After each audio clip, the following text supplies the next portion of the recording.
Sir, no doubt it's a huge mandate. Huge mandate in the sense you got to dig deeper to see at the results. In UP, after 33 years, a party in power coming back for the second successive time, that too again with a huge mandate, 273, 75 seats is not a joke. Huge mandate they have come back. The party has come back. Again, in Uttarakhand, party has come back with a huge mandate. In Manipur, when 2012, we did not have a president, 71 seats. In 2022, on our majority, we are forming a government. That too a state which has got 52% of its population as Christians, brothers and sisters, and so-called minority is their majority there. Now, when you look at it, whole thing in totality, again in Goa, with 13 seats last time, this time we have crossed 20. We have again formed the government there. It's a very resounding victory. People have spoken in one voice. The nation stands with our Honorable Prime Minister, Narendra Modi ji. Especially the last 2 years has been very tough for our nation. The economic crisis in 2019, followed by the COVID crisis across the world, then the Ukraine-Russia crisis where our students were struck. Every single place, our Honorable Prime Minister has managed, deftly steered. He has brought back every single crisis as an opportunity for India to grow. So people have given a resounding mandate for that also. People have given a resounding mandate for our politics, style of politics. Normally you see in India, politics functions on vote banks.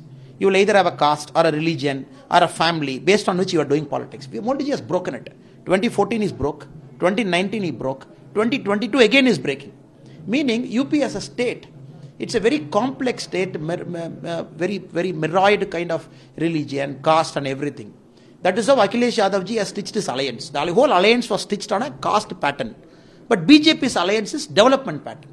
An alliance that put development at the front of everything what we spoke in UP. People have given a mandate. The development scheme, especially the double engine government, Modi ji at the center and Yogi ji at the state, UP we are very happy. Every single place we are happy. At the same time, Punjab first time we got an opportunity to form an alliance where BJP led an alliance in Punjab where we have opened our account. Though we wish AAP the best because people have given the mandate.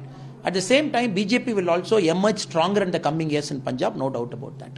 And about the election commission today have given a green signal that our nation... I think the Chief Election Commissioner has spoken very clearly that if the Parliament passes a law, if it clears all the constitutional procedures and all the mandates set out by the Constitution, the Election Commission is ready to conduct one nation, one election.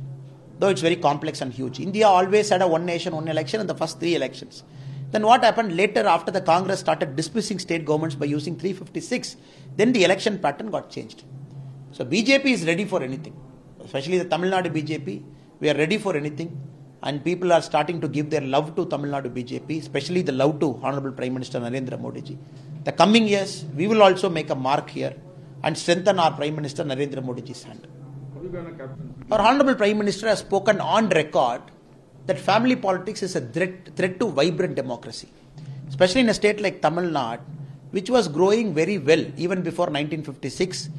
From 1956 to 67, it was growing very well. If you look at that period, all the numbers are really good numbers. Now what has happened, Tamil Nadu is going through a decelerating phase now, especially when DMK thinks family politics is the way to go, which people will not accept in the coming years. When there is an alternative ready for DMK, people will accept it. I think BJP, we are also emerging very stronger. The recent local body elections, BJP has emerged as the third largest party, which will continue to do well in the coming years. Especially the Honorable Prime Minister's scheme has reached all the nook and cranny of Tamil Nadu. The coming years you will see, Tamil Nadu will throw the dynastic and the family politics away and will completely vote for people who stand with democracy, people who don't stand with anything else. And every single day what happens from now on till 2024 is going to be a gain for Tamil Nadu BJP. 2024 target. Sir, who is he going to combine, sir? Is he going to invite a bankrupt Congress that is ruling in only on 2 states, which we call the Grand Old Party of India? Who is he going to invite? Is he going to invite KCR, whose days are getting numbered in Telangana? BJP is going to come to power in Telangana also. Is he going to invite Mamata Banerjee, who couldn't make a mark in Goa, neither could she make a mark in Manipur, neither could she make a mark in Tripura? So who are going to be his partners? In case he is able to unite a coalition, then who is going to be the prime ministerial candidate?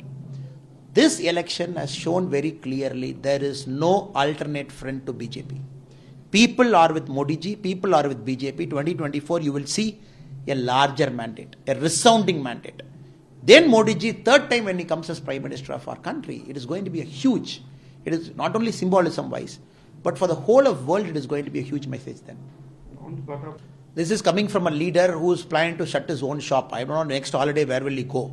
Since Rahul Gandhi always travels in private jet, I think he's having that in his mindset to keep the tanks full. One thing Rahul Gandhi ji has to understand, Ukraine, Russia, these are all international conflict areas where the America has just now banned all the Russian oil imports into America. That is not in our control.